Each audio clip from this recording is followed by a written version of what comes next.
I wanted to light a little bit of sage for your ancestors. If you know your grandmother's name and your grandmother's alive, that's a beautiful thing. May you remember them always. I want you to remember your grandmother, and I want you to try to remember your grandmother from 7 generations ago. And you may not be able to say their name, but they probably dreamed of you. And you might be your ancestors' most wildest dreams. And your ancestors from many generations ago, they've navigated a lot of storms. They've dealt with difficult pandemics. They have dealt with genocide and conquest, and they have always found a way out of no way. And in the spirit of so many ancestors, in the spirit of Lolita Lebron, in the spirit of Aidi Santa Maria, in the spirit of Harriet Tubman, in the spirit of El Hajj Malik El Shabazz, in the spirit of John Trudell, in the spirit of Cesar Chavez, in the spirit of Fannie Lou Hamer, in the spirit of every single freedom fighter that has come before you. You are your ancestors' most wildest dreams. So I want to thank you for walking, for caravanning, for marching, for organizing, for caring about the education of this generation and future generation. Can y'all please give it up for yourselves?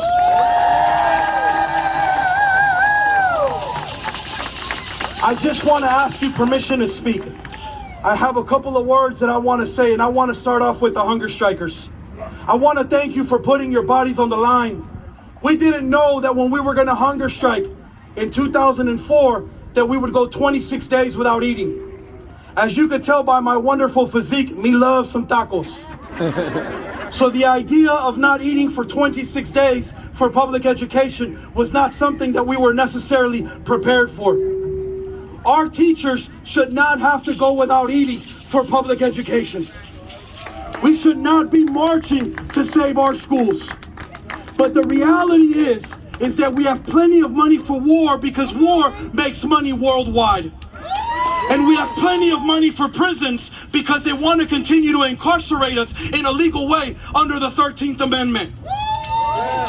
But they seem to not have money for our schools, and in particular, they seem to not have resources for our community in East Oakland, California. And I want to ask you a question. As an activist, as a teacher, as a student, as a union member, as an organizer, are you okay with that? No! They made a decision recently, and they said, Escuelita Middle School, even though you were fought for in the 1970s, Latino parents organized for you and they demanded a bilingual and bicultural school. We're gonna shut you down. Are you okay with them shutting down Escuelita Middle School? No! We have a beautiful school in Deep East Oakland that is a feeder school to Frick and to Castlemont High School. That is Parker Elementary. And the majority of the kids there are African American children. And what you heard from the Black Organizing Project is that Black lives need to matter, but we say they do, but we don't fund Black education. So the reality is, still in this society, Black lives are yet to matter, and we gotta fight for Black lives. Are you with me? Yes! Now, I used to think I was an immigrant. I used to think I was an illegal alien, and I used to think I was a wetback. I didn't know my history. I didn't know the names California, Arizona, Texas, Nevada, and Oregon. I didn't know that I didn't cross the border, but the border crossed us. So the Black Organizing Project is absolutely right that this is a Black issue, but this is also a brown issue. Are you with us, my people? Yes! Now, please don't tell me that Asian American hate began 2 years ago. Come on! Filipino people have been here before Plymouth Rock. The Filipino community, the Asian community, the Pacific Islander community has been fighting organized hate ever since they've been here. And this is an Asian and Pacific Islander issue. Are you with me this afternoon? Yes! Now, with no disrespect to my African sisters, but this is indigenous land and this is an indigenous issue. Are you with me this afternoon? Oh. This is a lonely land.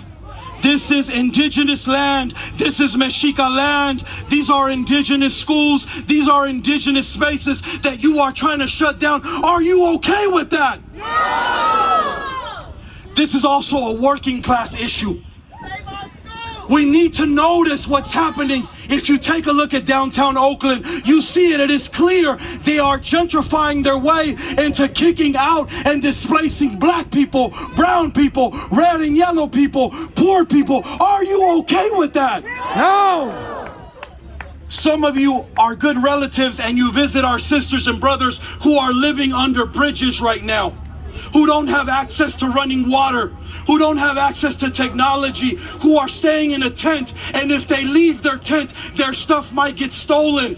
We are dealing with a very clear reality. If you watch how downtown Oakland looks and how our bridges and our encampments look, you see black and brown people living in squalor yet again. And now they're trying to give us squalor education. They're trying to not only miseducate us, they're trying to tell us that there's no money for schools. Do you believe them? No. And they're going after community day school. If you don't know community day school, it's a second chance school. It's a school for kids who've been expelled, who are having a hard time, who are not fitting in. But what they're banking on is that there's not enough kids at community day, enough families at Parker Elementary, enough families at Escuelita Middle School to make any noise. Are you okay with that? No. And so today, we unite the forces of Roots because they came after Roots. And we unite the forces of Roses because they came after Roses. And we unite the forces of EOC because they came after East Oakland Community High School. And they came after Oakland Sol. And now they're coming after Parker. And now they're coming after Community Day School and Escuelita Middle School.